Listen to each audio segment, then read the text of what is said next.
Olá! Estamos começando mais um programa UEM-FM Entrevista e hoje a gente vai conversar sobre arte digital. A gente está aqui com o Luiz, que é criador de conteúdo nas redes sociais e artista digital. Seja bem-vindo, Luiz! Muito bom dia, muito obrigado a todos que vão acompanhar aqui hoje essa entrevista. Meu nome é Luiz Fernando, tenho 24 anos e trabalho com arte digital. E hoje vocês vão saber um pouco mais sobre o meu trabalho. Eu queria que você começasse contando como que essa arte chegou até você. Então, eu desenho desde pequeno, eu faço essas artes desde pequeno, porém, conforme foi passando os anos, eu acabei me sentindo muito limitado desenhando apenas na folha, porque algumas técnicas e algumas coisas que eu queria aplicar, eu não tinha essa habilidade suficiente, mesmo sabendo desenhar. Então eu decidi migrar para a arte digital. Por volta de 2020, por aí, eu comecei a fazer minhas artes digitais e publicar no meu Instagram, como maneira de criar um portfólio online para que todos tenham acesso. E como que eu posso dizer? Daí na digital foi onde eu me encontrei, porque a maioria das coisas da maneira que eu pensava, eu conseguia transmitir ali de uma maneira que eu aceitasse e fosse agradável, e depois de sair, o resto é história. Já faz quase 5 anos que eu venho nessa trajetória fazendo esse tipo de arte nas redes sociais. E desde o começo você pensou em publicar nas redes? Ou teve um estalo e você falou, por que não publicar? Então, na verdade, esse Instagram que eu uso hoje em dia era o meu Insta pessoal. Eu também às vezes uso ele como Insta pessoal. E eu ia publicando, meus amigos iam vendo também, o pessoal que me conhece ia me vendo. Aí conforme foi passando o ano, os anos, minha conta foi crescendo.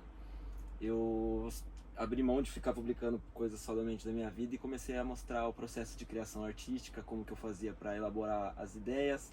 Porém, eu fiquei um tempo parado sem publicar nada, que foi em volta de 2 anos. Aí eu fiquei, por conta de eu estar estudando e estar trabalhando, não tinha tempo, porque a arte que eu faço, devido a ser rica em detalhes, demanda muito tempo. Então eu acabava deixando de fazer do que fazer algo que não fosse do meu agrado, entende? Por isso que também eu às vezes trabalho vendendo desenho ou não vendo, porque quando você vende um desenho, você faz um desenho para alguém específico, você vai estar refletindo o que aquela pessoa quer. E às vezes pode ser algo que não te agrade, entende? Aí eu prefiro deixar isso de lado. Alguns eu pego, assim, alguma outra coisa que é mais do meu agrado eu pego, mas 100% às vezes eu deixo de fazer justamente pelo fato de não condizer com meus ideais, entende? Então eu deixo de estar produzindo. E de onde que vem a inspiração por trás dos seus desenhos? Então eu sempre gostei de uma pegada meio cartoon, só que ao mesmo tempo eu aplico algumas coisas realistas, uns jogos de sombra, iluminação, as expressões também, mesmo tendo um estilo cartunesco, muitas vezes usando traços um pouco mais robusto e grosso, acaba pegando uma pegada mais realista, porque eu gosto muito de cinema, eu gosto muito de filme, então a maioria das técnicas que eu aplico no meu desenho eu faço pensando nesse intuito, escolhendo as cores. Eu uso bastante fotografia de cinema, ângulos que eu vejo em alguns filmes que eu gosto bastante. Então meio que eu consigo fazer um conglomerado das animações que eu assisto, né? Como Rick and Morty, entre outras animações que todos vocês conhecem, South Park, Simpson. E também volto um pouco pro lado realista, porque quando você vai escolher as cores, elas estão ligadas diretamente com o sentimento das pessoas. Então toda vez que você colocar um azul, colocar uma paleta de cor um pouco mais alaranjada, você está transmitindo para as pessoas um tipo de pensamento, um tipo de sensação. Então eu gosto de partir nessa ideia aí.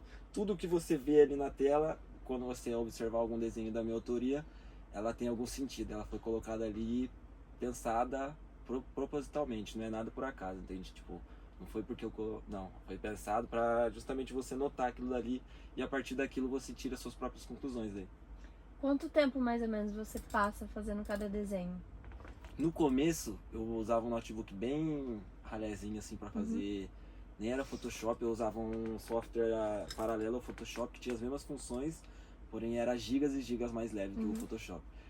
Aí demorava em média uns 2 dias para mim estar finalizando. Aí hoje em dia, quando eu tenho um pouco mais de habilidade, eu deixo algumas coisas pré-salva lá já para mim, como paleta de cor dos personagens e expressões faciais eu deixo um pouco lá fácil. Hoje em dia demora umas 10, às vezes até 15 horas, dependendo. Às vezes tem arte que eu tenho lá, por exemplo, que tipo, tava lá desde 2022 e eu terminei ano passado, entendeu? Isso desde o roteiro até a Isso. criação, Às vezes eu começo, até o pensamento. às vezes eu começo, faço tudo, elaboro, mas o resultado final não é muito do meu agrado, aí eu esqueço no meu computador, aí depois de um ano eu, nossa, dá um bloqueio criativo, aí eu pego esses desenhos e dou continuidade, tanto que eu venho republicando alguns no meu Instagram que são antigos, mas a ideia para mim e a proposta são boas, então eu acabo republicando novamente para captar um pouco de gente nova que ainda não conhece o trabalho. E como que funciona esse processo criativo? Você senta e fala, vou fazer um desenho? Ou a ideia vem de um estalo? E daí você fala, preciso desenhar? É um amálgama dos dois, né? Eu tenho um pouco de ideia quando eu tô escutando alguma música, ou seja, no meu dia a dia, alguma coisa que eu vi na rua, alguma coisa que eu também já vi durante a minha vida. Eu acabo, né, juntando essa ideia. Um pouco também a gente, querendo ou não, é influenciado por outras mídias, seja música, seja cinema, seja série. Então, meio que quando eu tenho a ideia, eu escrevo em algum papel, anoto no meu celular e deixo por lá. Tanto que eu tenho um caderno com várias lá, só falta tirar do papel mesmo. E você publica seu desenho nas redes sociais.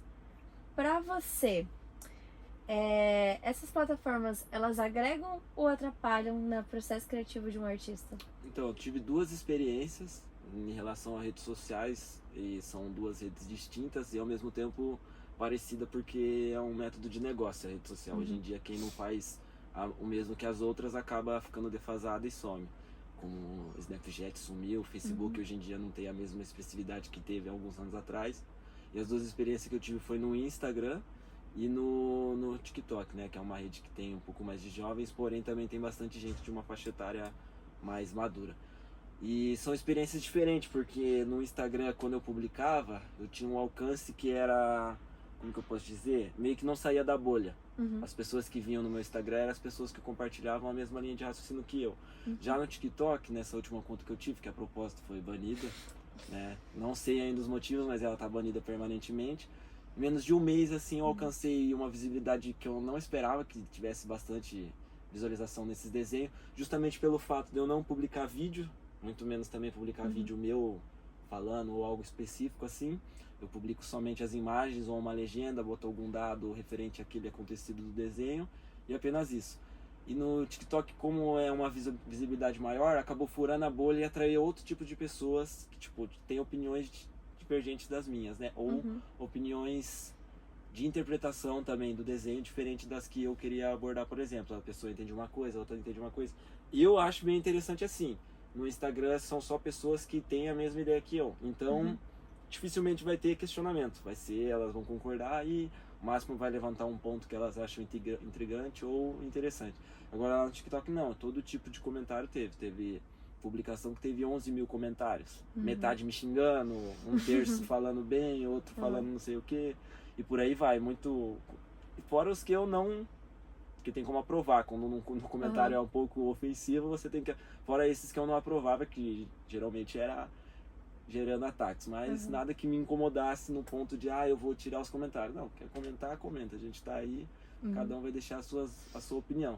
Porém, ela foi banida, eu ainda não sei porquê. Então essas foram as duas experiências. No Instagram, que é mais voltado para minha bolha, na qual são pessoas que compartilham a mesma visão que eu. No TikTok, que foi um pouco mais disseminado por aí, muita gente viu. Tinha desenhos com 10 milhões, 5 milhões. Teve uns que eu postava e em 24 horas dava 2 milhões de visualização. Tipo, o meu celular até travava de tanta notificação. Então foi mais ou menos essas duas experiências. Não tenho outros portfólios, o portfólio mais que eu uso é o Insta mesmo agora. Também publico um pouco da minha vida lá. E por enquanto é só. Vou ver futuramente se eu faço em alguma outra rede, no YouTube, por exemplo. Seria uma boa ideia. E o que você espera da arte? O que eu espero da arte? Futuramente. Ou da visão das pessoas pela arte? Eu gostaria que fosse um pouco mais apreciado a arte, entende? Tipo, eu sei que conforme foi passando anos, ela veio se modernizando, tem vários tipos de arte hoje em dia. Eu não julgo, eu acredito que a partir do momento que a pessoa teve uma ideia e achou algum jeito de expressar ela, aquilo dali já pode ser considerado uma forma de arte, seja em música, seja de maneira cinematográfica, seja desenhando.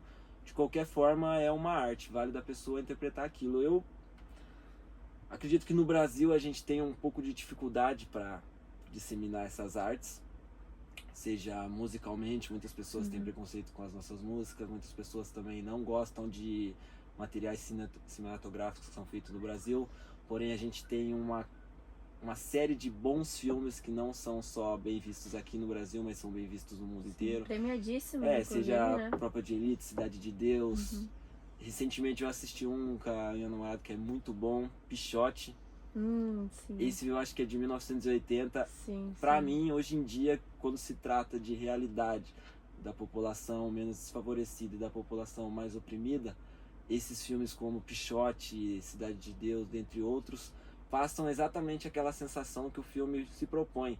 As pessoas às vezes querem assistir somente o lado do Brasil com Z, que é o Brasil do exterior, as praias exuberantes, as coisas bonitas que de fato nós temos aqui no nosso país, né? Uma diversidade ambiental gigantesca, dentre outras coisas. Porém, a gente tem que também estar atento ao lado do Brasil com S, que é o verdadeiro Brasil, onde a gente vive com desigualdade, onde a gente tem problemas em universidades, onde a gente tem problemas em escolas. Então, eu acho que, como que a gente pode estar dizendo? Eu acredito que se o brasileiro começar a valorizar mais arte, a gente vai conseguir passar a nossa visão um pouco melhor para diversas pessoas. As pessoas têm que parar de ter essa cabeça fechada e achar que é só o que está na frente dela, quando na verdade a gente abre um leque de possibilidades quando você tem uma boa interpretação.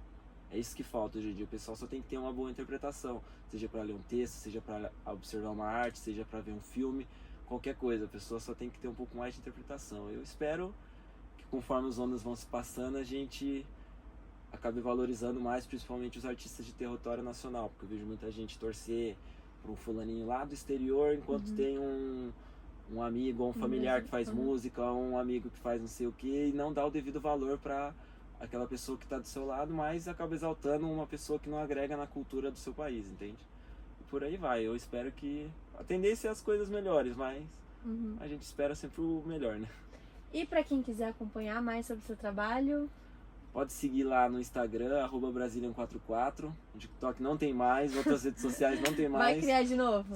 Eu vou criar, mas se vocês forem pesquisar lá, Tá tem umas certo. 5 ou 6 lá, que não sou eu, mas o pessoal republica lá, se vocês quiserem ver também. Certo. Pode ficar à vontade, mas a rede específica que eu uso atualmente é o Instagram. Dificilmente você vai me ver postando stories, eu posto um ou outro, mas desenho, volta e meia tem lá. Então, vamos ficar ligados, vamos chegar, todo mundo novo é sempre bem-vindo. Perfeito. @Brasilian44 para quem quiser acompanhar. Luiz, muito obrigada pela sua participação. Tudo de bom para você. Que você consiga recuperar a sua conta. Quem sabe um dia, né? Posso deixar uma mensagem antes de finalizar? Pode sim. É sempre bom e importante, rapaziada, o pessoal começar a entender que eu não sou mais um. Eu sou um a mais. Quando a gente começar a pensar no coletivo, a gente vai entender que o fato do meu nome, por exemplo, ser Brasília, eu quero agrupar os brasileiros. Brasília é brasileiro em inglês. Então eu posso ser, você pode ser, qualquer um pode ser, todos somos. E tá tatuado aqui na minha pele para sempre ser lembrado que eu sou brasileiro e é esse país que eu amo. Perfeito. E com essa mensagem maravilhosa, a gente encerra o ENFM Entrevista de hoje. Muito obrigada, Luiz, pela sua participação. Eu que agradeço. E você continua com a nossa programação. Mari Parma para o ENFM.